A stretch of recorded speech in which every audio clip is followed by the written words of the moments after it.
శ్రీ సాయిరామ్.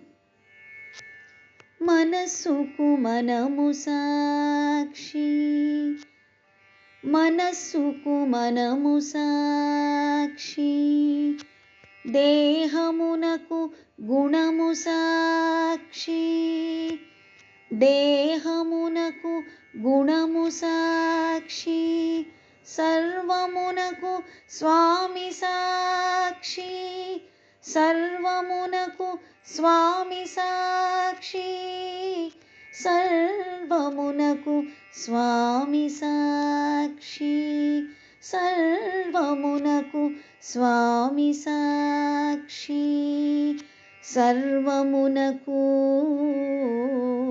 స్వామి సాక్షి,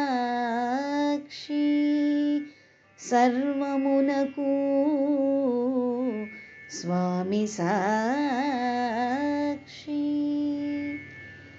ఒకరి మనసులోని భావం వేరొకరికి తెలియదు కనుక ఎవరి మనస్సుకు వారి మనస్సే సాక్షి. దేహము యొక్క మంచి చెడ్డలకు గుణము సాక్షి. అంటే గుణములను బట్టియే దేహాల మంచి చెడ్డలు నిర్ణయించాలి. స్వామి సర్వాంతర్యామి కనుక అన్నింటికీ స్వామియే సాక్షి. జై సాయిరాం.